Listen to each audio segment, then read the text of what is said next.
भाई साहब सारे दुखी हो रखे हैं। मैं तो यहाँ पर 5 मिनट के लिए रुक गया था। मेरे को तो समझ नहीं आ रहा था कि मैं लेफ़्ट जाऊँ राइट जाऊँ कहाँ जाऊँ। ये भैया इतना जाम क्यों है पीछे? नहीं यहाँ नहीं, पीछे भी जाम था बहुत ज़्यादा। हाँ वो है नहाने का दिन। नहाने का दिन है।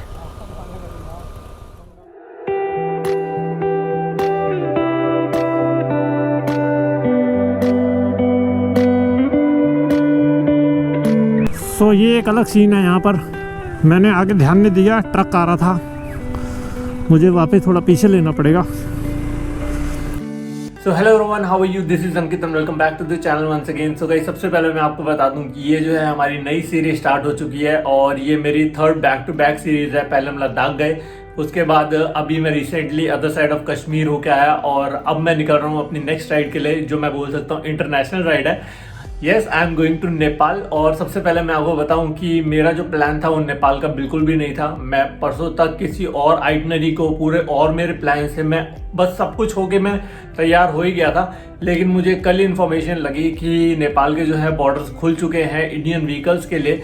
सो मुझे लगा ये सबसे बेस्ट रहेगा कि मैं नेपाल चला जाऊं और आपको कुछ डिफरेंट और यूनिक दिखा सकूं। सो पूरे प्लान्स चेंज किए, आइटनरी चेंज करी और मैं निकल रहा हूं नेपाल के लिए। फैक्ट बताऊं तो मेरे पास कोई भी आइटनरी नहीं है कि मुझे कहाँ कहाँ स्टे करना है, कैसे स्टे करना है, क्योंकि मैं नेपाल पहले भी जा चुका हूँ तो मुझे काफ़ी हद तक आइडिया है कि क्या क्या कर सकते हैं और क्या क्या प्लान हो सकता है। सो इस राइड पे मैं कैरी कर रहा हूँ अपना राइनॉक्स का टेल बैग, जो मैं मोस्टली हर राइड पे कैरी करता हूँ। ये मेरा बैक पैक जो मैंने अपनी अदर साइड ऑफ कश्मीर में यूज़ किया था, और ये मेरा जीवी का एक टेल बैग है। तो मुझे नहीं पता कि मैं ये दोनों टेल बैग कैसे रखने वाला हूँ अपने बाइक के बैग पे, बट स्टिल देखते हैं, आ ही जाएगा मुझे लगता है। जय माता दी। तो चलो राइड स्टार्ट करते हैं आज की। जय माता दी।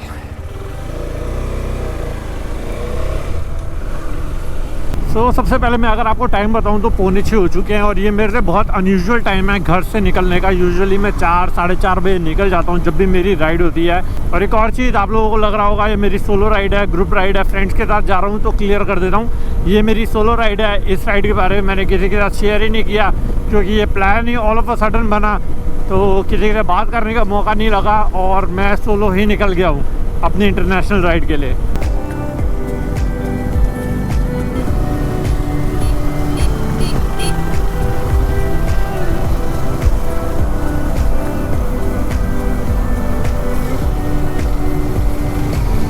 तो सूरज चाचू भी जाग चुके हैं और अभी मैं आपको टाइम बताऊं तो 6:45 हो चुके हैं और अभी तक मैंने 55 किलोमीटर बाइक चला ली है। और एक क्विक अपडेट आपको दे देता हूं। एक्चुअली नेपाल जाने के लिए भी ना दिल्ली की साइड से 2 मेन बॉर्डर्स हैं। एक है लखनऊ होते हुए गोरखपुर, और गोरखपुर से सनौली बॉर्डर जो सबसे फेमस बॉर्डर है इंडिया और नेपाल का।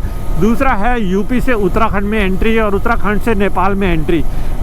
तो ये वाला जो रूट है इस पर मैं ये वाले पे रूट पे जा रहा हूँ मैं। बट यहाँ से जाने का मेन रीज़न ये है कि मेरे पास है RT-PCR और 72 आवर्स तक ही वो वैलिड है। मेरी RT-PCR जो थी वो कल आई थी, तो मुझे हर हाल में आज नेपाल में एंट्री लेनी थी। इसके लिए मैं ये वाला बॉर्डर से जा रहा हूँ। तो अभी तो 7:30 बजे का टाइम है। अंदर से ले आई है कहीं से गूगल आंटी मेरे को, क्योंकि कहीं से बाहर से भी रास्ता बंद होगा क्योंकि गाड़ियाँ सारी यहीं से ही जा रही हैं। सो 7:45 बजे सुबह के कहाँ पर हूँ मुझे कोई आइडिया नहीं है, बस ट्रैफिक में फंसा पड़ा हूँ। ना लेफ्ट कुछ दिख रहा है ना राइट कुछ दिख रहा है। ये भैया इतना जाम क्यों है पीछे? नहीं यहाँ नहीं, पीछे भी जाम था बहुत ज़्यादा। हाँ वो है नहाने का दिन। नहाने का दिन है? गंगा का। अच्छा, गंगा में नहाने का। पीछे लोग नहा तो रहे थे। पिछले 2 घंटे से तो मरा पड़ा हूँ, पता नहीं लग रहा कहाँ पर हूँ, कैसी कैसी गलियों में मुड़ता जा रहा हूँ, कहाँ जा रहा हूँ। और वैसे वो जो मेन रोड है वो पूरा जाम है, पूरा बंद है। 10 किलोमीटर तक का रास्ता वो पूरा बंद है। तो एक के अंदर से शॉर्टकट था, तो अंदर शॉर्टकट से आ गया पूछ के, लेकिन भाई यहाँ तो और बैंड बज गई। मतलब बाहर से तो अच्छा ही अंदर है। भाई साहब सारे दुखी हो रखे हैं। मैं तो यहाँ पर 5 मिनट के लिए रुक गया था। मेरे को तो समझ नहीं आ रहा था कि मैं लेफ़्ट जाऊँ राइट जाऊँ कहाँ जाऊँ। ये 3-4 बाइकर्स आ गए और ये सब जितने भी हैं ये सारे गजरोला ही जा रहे हैं। मतलब एक पॉइंट है जहाँ तक ट्रैफिक है, तो पता नहीं कहाँ यार खेतों के अंदर से लेके आया जा रहा है। ये तो बहुत ज़्यादा खतरनाक वाली सिचुएशन है। अकेले तो समझ ही ना है जा कहाँ रहा हूँ। ये तो थैंक गॉड अब मैप अपनी जगह सही बता रहा है मेरे को, कह रहा है टेक लेफ्ट। अब लेफ्ट में एक इधर जा रहा है, एक थोड़ा सा आगे जाके लेफ्ट जा रहा है। अब वो समझ नहीं आ रहा किधर जाऊँ। एक टर्न ले लिया लेफ्ट और पता ही नहीं लगेगा यार, पूरे अंदर ही अंदर घुस जाऊँगा तो।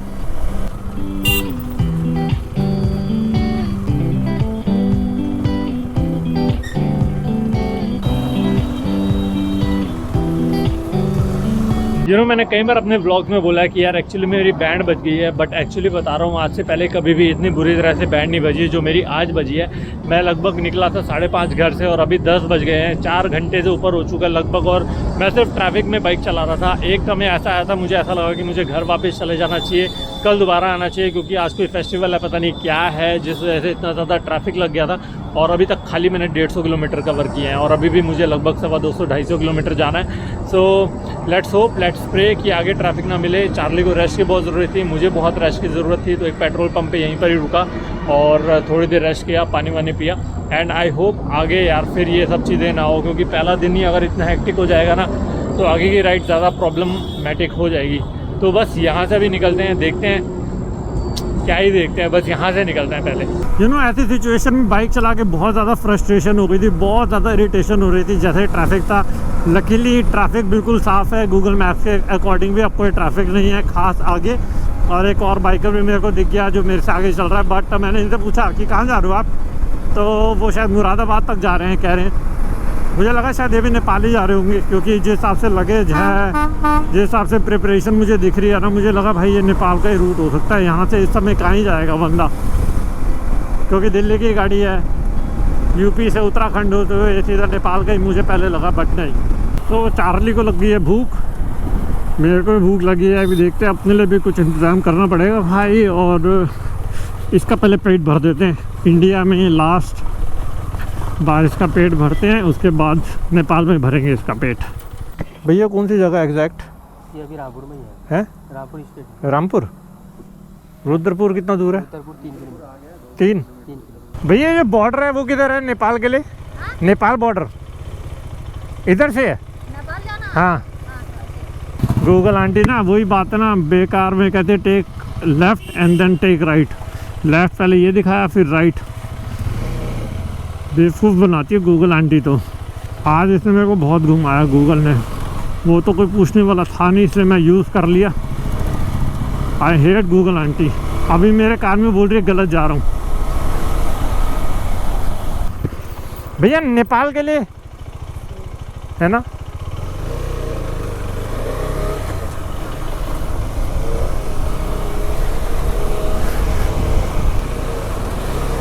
ओ भाई साहब,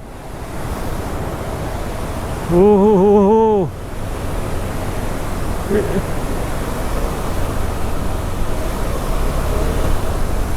एक सेकंड के लिए तो मैं डर गया पानी का फ्लो देख के भाई साहब।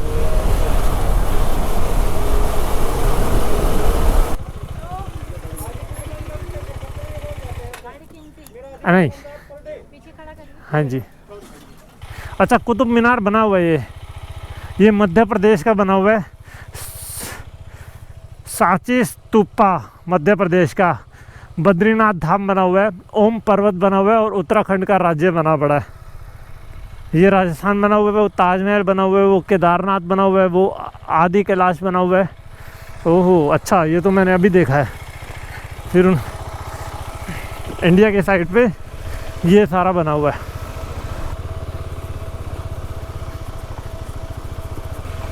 सर बंसार बनाने के लिए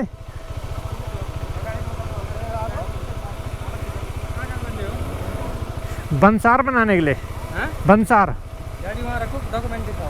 अच्छा, जिसका फिलहाल में डरता वही हो गया। ये पता नहीं कौन सा फॉर्म है, एक बन बसा कुछ फॉर्म है, तो अब इनको वो फॉर्म चाहिए, उसके बिना एंट्री नहीं है।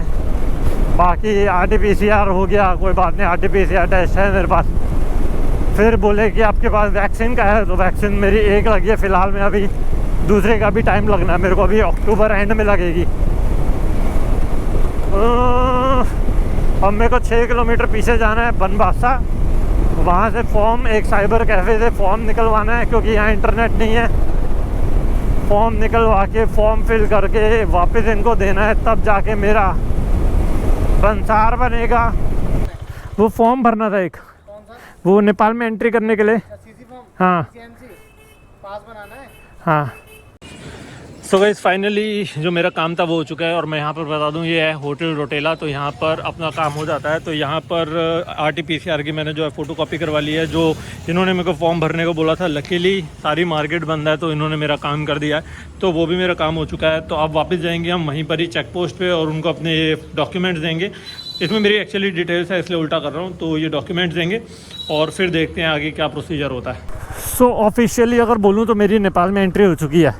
इस समय मैं नेपाल में आ चुका हूँ, लेकिन मेरा काम अभी सारा ख़त्म नहीं हुआ। अभी बंसार बनवाना है, वो भी एक अलग है भाई। मतलब बंसार बनाने में दिक्कत नहीं है, बट प्रॉब्लम ये है कि मुस्तांग जाना है। उसके लिए कहीं वो मुझे बोल दें कि आपको डबल डोज चाहिए, मैंडेटरी है, तो दिक्कत हो सकती है बस। इंडिया की 4:15 है अभी और नेपाल के 4:30 है अभी। तो ये जो था ये अभी टाइम डिफरेंस है। और अभी मैं आपको बताऊं कहाँ पर हूँ। मैं हूँ यहाँ पर अपना बंसार बनवाने आया था। बंसार एक्चुअली एक लीगल डॉक्यूमेंट होता है जिसमें आपको परमिशन मिलती है कि आप इस कंट्री में ट्रैवल कर सकते हो अपनी बाइक के साथ। तो अब मैंने लगभग 14 दिन का बंसार बनवाया है, तो पर डे के हिसाब से यहाँ चार्जेस लगते हैं मेरे ख्याल से 150 या 160 रुपये, पता नहीं एग्जैक्ट मैं भूल गया। तब मैंने टोटल इनको दिए अभी 2100 रुपये। तो यहाँ पर पीछे बैंक है इनका, तो यहीं पर ही मैंने इनको 2100 रुपये दिए। जितने भी फॉर्मेलिटीज़ थी मेरी यहाँ पर सारी बन चुकी हैं, हो चुका है। तो इन्होंने बोला कि आपके डॉक्यूमेंट्स के लिए हमें वो चाहिए होगा, वैक्सीनेशन एंड ऑल। तो मैंने इनको थोड़ा सा कन्विंस किया कि यार देखो इंडियंस हैं, इंडियंस को थोड़ा सा परमिशन होना चाहिए। तो जैसे तैसे मान गए, तो ठीक है। अब मेरे को परमिशन मिल चुकी है 14 दिन के लिए, मेरे को कोई प्रॉब्लम नहीं है। तो मैंने यहाँ पर अपनी करेंसी भी चेंज करा ली है, थोड़ी सी कराई है, ज़्यादा नहीं कराई। और अब जो मेन काम मेरा यहाँ पर रह गया वो है यहाँ से मुझे एक सिम लेनी है, जो नेपाल की सिम होगी, क्योंकि यहाँ पर आने से 6-7 किलोमीटर पहले ही मेरा नंबर जो है, इंडिया का जो नंबर है वो बंद हो जाता है। तो यहाँ से अब मुझे नेपाल की एक प्रीपेड सिम लेनी पड़ेगी, जो कम से कम 1 महीने की वैलिडिटी वाला होगा और मेरा काम रुकेगा नहीं। अगर मेरे को घर पे कॉल करना है, व्हाट्सअप पे किसी के साथ कांटेक्ट में रहना है, तो ये सारी चीज़ें थी। तो आप जब भी नेपाल आते हो तो ये सारी चीज़ें आपके लिए मैंडेटरी है, जो मैंने आपको सारी चीज़ें बताई हैं। होटल बुकिंग का नहीं और 72 घंटे का कोरोना रिपोर्ट वो तो दे दिया, 72 घंटे का कोरोना रिपोर्ट दे दिया। और वो होटल बुकिंग का नहीं मांगा, ऑनलाइन से बुक होना पड़ता है, ऐसा बोल रहे हैं, लफड़ा बोल रहे हैं। नहीं अभी नहीं, अब थोड़ा कम कर दिया ना, थोड़ा टूरिज्म बढ़ा रहे हैं तो दोबारा से कुछ नहीं हुआ।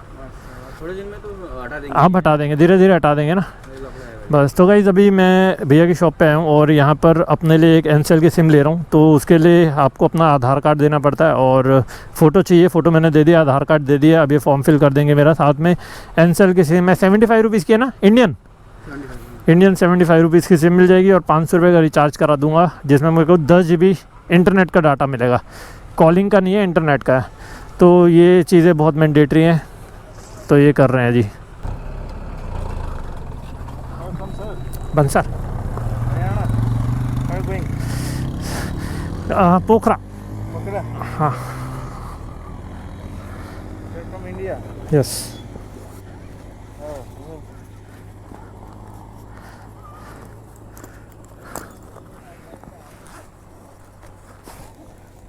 के छ कागज छ कि ल जरिवाना गर है। के अरे म भोलि आउँदाखेरि हजुर साँझ सधैँ यहाँ बस्नुहुन्छ। अस्तिको म हिँडिने राखेँ। कई लोग हो सकता है पहली बार देख रहे हो, मतलब ये बंसार का क्या सिस्टम होता है। तो मैं आपको बता दूं कि गलती से भी नेपाल के अंदर बिना बंसार बनाए मत घुसना। ये एक लीगल प्रोसेस है। अगर आप, चूँकि ये रास्ते में चेकिंग होती रहेगी, मतलब हो सकता है 10 बार ये मुझे रोकेंगे। ऐसा नहीं है रोकने को एक बार भी ना रोके, रोकने को 10 बार भी रोकेंगे और बंसार चेक होगा। और अगर आपके पास बंसार नहीं निकला, आपका बंसार नहीं है आपके पास, तो आपको बहुत सॉलिड पेनल्टी लगती है। और अगर इनके कंट्रोल में ये भी होता है कि वो आपकी बाइक सीज कर लेंगे और आप कुछ भी नहीं कर सकते। आप इंडियन गवर्नमेंट से हेल्प मांग लो, जो मर्ज़ी कर लो। ये दूसरी कंट्री है, यहाँ के रूल्स एंड रेगुलेशंस हैं। ये अगर चाहें तो आपकी गाड़ी सीज कर देंगे, ये अपने पास बॉन्ड कर देंगे, आपको गाड़ी नहीं मिलेगी, आपकी बाइक आपको नहीं मिलेगी, आपकी कार आपको नहीं मिलेगी। तो ये बंसार बहुत ज़रूरी होता है, इसीलिए मैंने इसको भी 14 दिन का बनवाया है। मुझे पता नहीं ना, हो सकता है 8 दिन का हो मेरी राइड, हो सकता है 15 दिन की हो, 20 दिन की हो, क्योंकि मैं बढ़वा सकता हूँ बाद में।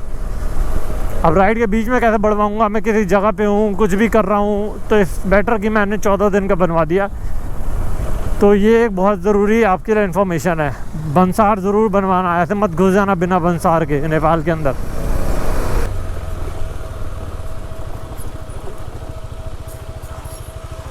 होटल रूम पार्किंग वहाँ पर है, पार्किंग उधर पार्किंग। रात को होता है कोई? हाँ रात को ये लॉक होता है, गाड़ी की कोई चिंता नहीं, अच्छा। गाड़ी की चिंता नहीं। सो गाइस अभी मैं आपको टाइम बताऊं 8 बज चुका है, तो एक छोटा सा आपको रूम टूर दे देता हूं। मैंने सोचा था कि एक बार रूम टूर दूंगा तभी ये वीडियो एंड करूंगा। तो ये वाला रूम है जो मैंने ले लिया था, और इसके अलावा मैंने कुछ देखा ही नहीं, ना कहीं देखने गया दूसरा रूम। सबसे मेन रीज़न इसका ये था कि ये पार्किंग मेरे को सामने मिल गई थी, कोई दिक्कत नहीं थी, और मेरे अंदर बिल्कुल भी हिम्मत नहीं बची थी कि मैं इस समय मतलब उस समय रूम ढूंढ सकूँ। साथ में जो मेरा खाना है वो आ चुका है, चावल, पापड़, आलू की सब्जी, पता नहीं ये शायद चटनी है क्या है, ये दाल है, और साथ में आया चिकन, और साथ में पता नहीं ग्रीन वेजिटेबल है, शायद पालक की सब्जी है, मुझे पता नहीं। तो यही था एक छोटा सा रूम टूर। मुझे लगा था कि एक बार एंड करने से पहले ये सारी चीज़ें आपको दिखाऊंगा ज़रूर, खाने में क्या है और कौन सा रूम लिया है। और हाँ, इस रूम के जो मैंने चार्जेस पे किए हैं वो पे किए हैं 1600 रुपीज़ नेपाली, मतलब अगर इंडियन करेंसी में कन्वर्ट करूँ तो 1000 रुपीज़ मैंने पे किए हैं। और सच मानूँ इस रूम के मुझे 1500 रुपये भी देने होते ना इंडियन करेंसी तो मैं दे देता, क्योंकि मेरे अंदर बिल्कुल भी उस समय हिम्मत नहीं बची थी कि मैं रूम ढूंढूं और कुछ भी करूं। एनीवेज वो सारी बातें हो चुकी है, आपने सारा व्लॉग देख लिया है। और अब मैं कल कहाँ जाने वाला हूँ मुझे खुद को नहीं पता, तो मैं आपको क्या बताऊँ, इसके लिए आपको नेक्स्ट वीडियो के लिए इंतजार करना पड़ेगा।